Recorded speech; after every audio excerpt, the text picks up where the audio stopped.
Hey, what's up? MKBHD here, and welcome to your first look and hands-on of everything Apple just unveiled today at their 2025 September event. This is iPhone 17, 17 Pro, and 17 Air. Definitely get subscribed to be among the first to see the full reviews when they come out. But this is my first impressions, and I actually found it pretty simple to synthesize my thoughts on everything they announced today. Like, there is some good tech, there's some interesting new designs, and some questionable decisions, but the funny thing is, as I go to these events and as I think about all this stuff, what usually happens is I end up typically getting some texts from friends asking what I think of the announcements, and my mental task is to summarize everything I'm thinking about into one or two easily digestible sentences or just words to understand what's new and what happened. I don't want to tell them too much information. And so that's what I'm going to give you about each of the things Apple announced today. I'm going to give you my super compressed version of what I saw. So let's just start with the iPhone 17, right? The base new iPhones. My ultra simple summary for the iPhone 17 would be, hey, it got Pro Motion and a better selfie camera, and the rest is mostly the same. So the design is mostly unchanged other than the new colors, same screen sizes, same dimensions, same camera bump, same buttons and camera control, which they barely talked about. But there's a new A19 chip inside, which we expected. That should see some nice performance gains and efficiency bumps, roughly 20% faster CPU, which is nice. And battery life should be a few beats longer. And the display is brighter too, getting up to 3000 nits. But this is the first time we are seeing a Pro-branded feature on a non-Pro iPhone, because every new iPhone across the range now has Pro Motion. And it's the same Pro Motion too. It's the adaptive 1 to 120 hertz. Doesn't seem to be handicapped at all. It's funny, we always used to have that, regular people don't care about 120 hertz argument, but now here it is on the new base iPhones. So, hey, sounds great to me. This makes the base iPhones much more usable, and so does the new base storage of 256 gigs. So those are welcome upgrades. But the other new thing was the selfie camera. And it was funny, the keynote was pretty chill up until the point where they started to talk about this, and it was actually the loudest applause, and it was really tempting to make fun of it. But I actually do think this is really clever, because all these new iPhones have this massively upgraded selfie camera system. They're calling it center stage, but I actually think that kind of does a disservice, because the actual center stage on their laptops and stuff is kind of annoying. But what's happening is with these phones, they all have a larger 24 megapixel square selfie camera sensor. And so then when you go to take a selfie, the phone can take a regular vertical selfie, or can manually or even automatically take a horizontal selfie without you having to rotate the phone. And honestly, this might be genius. Like, the default for most people is obviously to take a vertical selfie now. It just fits on the phone. You're probably viewing it on the phone. But if you go to take a horizontal selfie to fit more people, suddenly the camera lens is off to the side and it's a little bit less natural looking. So now, since the selfie camera is larger and a square, it can literally just crop an 18 megapixel selfie in portrait or landscape, and for videos or photos. I think it's great. It's very useful. It might be the biggest upgrade to the iPhone 17. So then there's the iPhone 17 Pro.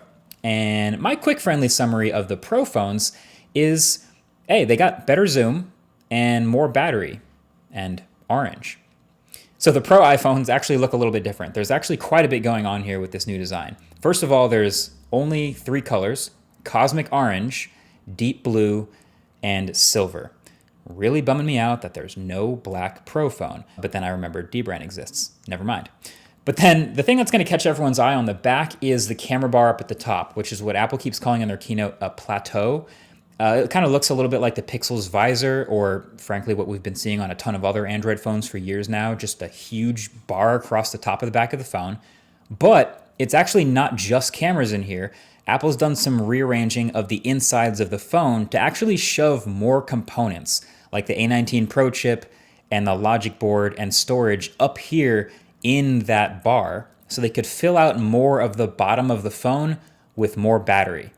And that approach is going to make even more sense in a little bit. But my first reaction to that is, oh yeah, great. That sounds like these Pro phones might actually come with a real substantial battery upgrade from last year, which is again very welcome. Now you might also notice some other little things like the millimeter wave antenna at the top of the phone and the ring around that plateau actually also being an antenna. But then the other new design element is that they actually switched back to aluminum, which is interesting because we just saw like 2 years ago, the iPhone 15 Pro's whole thing was titanium, the new titanium color and titanium rails, and it was a whole big deal. But now they're switching back to aluminum in a unibody form because it's much better thermally. And so there's also a new vapor chamber right in the middle of the back of this phone. First time we've seen a vapor chamber on the iPhone. And so this new cooling system and new unibody aluminum build should mean the iPhone shouldn't get nearly as hot from sustained loads to the chip, which is different from normal bursty quick on and off workloads of everyday use. I'm talking more about like rendering long videos or playing an intense game for a long time with ray tracing at high frame rates. This phone should be able to keep cool and keep that performance high without overheating.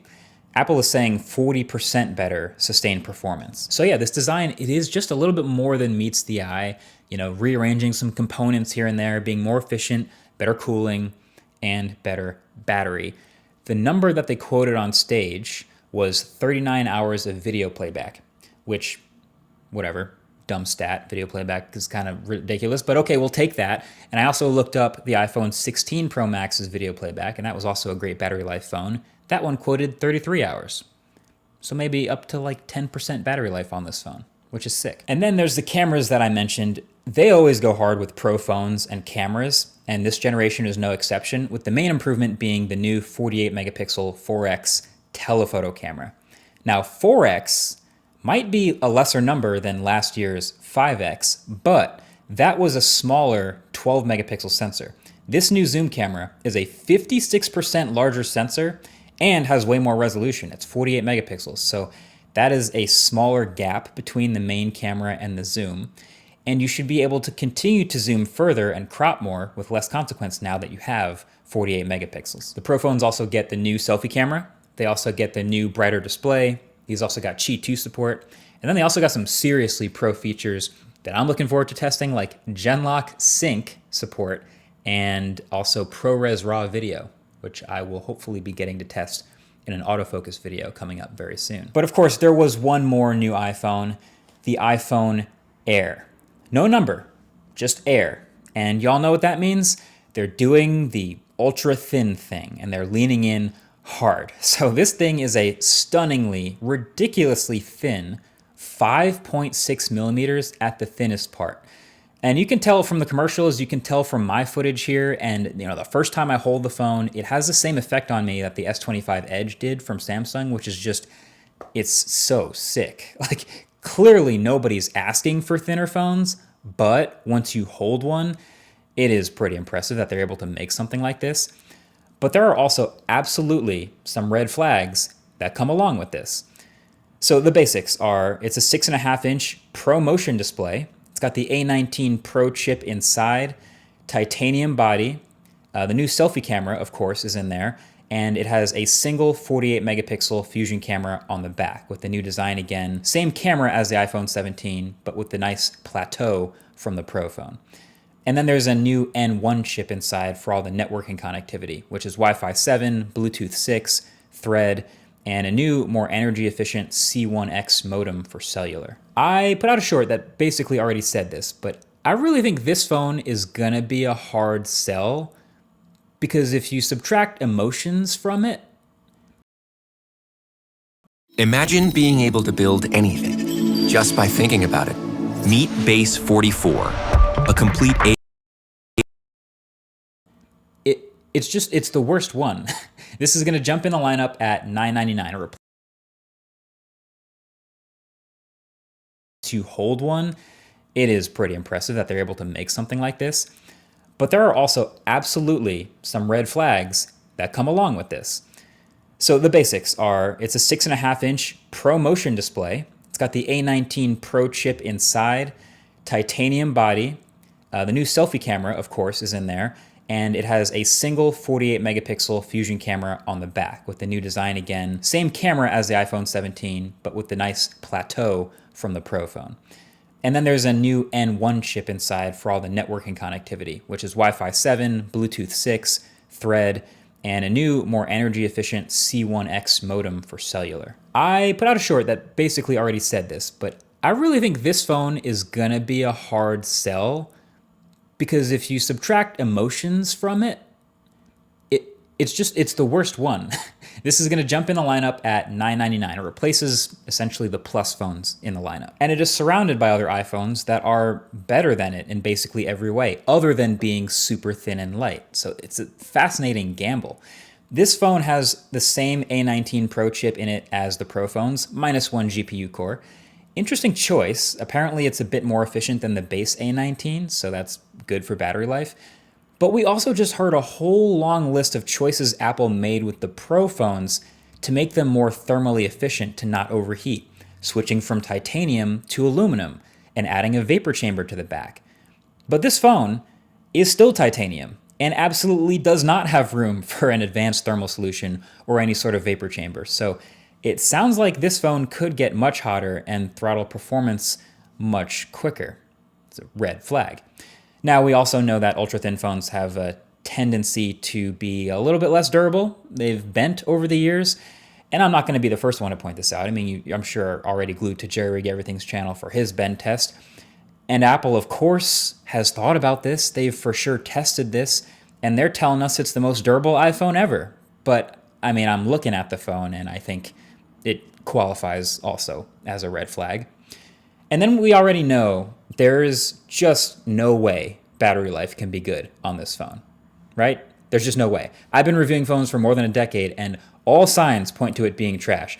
There was a slide in the keynote today about how they were still proud to achieve all-day battery life, but, like, come on. Really? I mean, they still do the thing where they rearrange the components up until the little plateau at the top to make room for more battery at the bottom. But there's just absolutely not enough room in this phone for a large battery. And it doesn't appear to be silicon carbon or any sort of a special ultra high density battery. And Apple also announced it alongside a special dedicated MagSafe battery accessory just for this phone that adds 3,149 milliamp hours and just barely combined will match the 17 Pro in terms of quoted video playback. So if that doesn't scream red flag, I don't know what to tell you. It is also eSIM only globally, because there's no room in any version of this phone for a plastic SIM card. There's also no millimeter wave 5G. And like I said, it's coming in at $1,000, which is more expensive than the base iPhone, which will have a better camera system and better battery life and may overheat less. So look, I think there's two ways to look at this phone.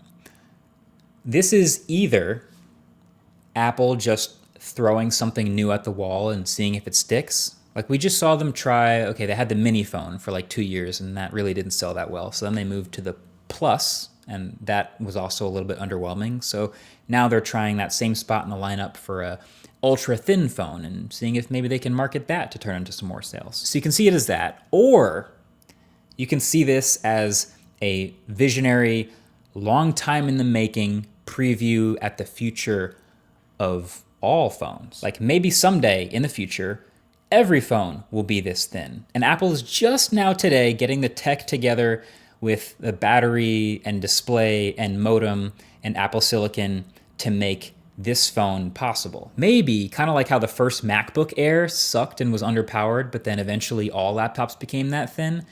Maybe that's also what's going to happen to smartphones. And maybe the same way Samsung made the ultra-thin S25 Edge, and then a few months later, they came out with their super-thin foldable, the Z Fold 7, and I felt like the Edge phone was one half of that foldable. Maybe that's also what Apple's doing. Maybe we're going to see an ultra-thin foldable iPhone next year. Maybe. Either way, I do think it's clear that you probably won't find too many logical reasons to pick up this first-gen iPhone Air, but I do also think that picking it up and holding it is going to convince a lot of people because it's pretty stunning in person.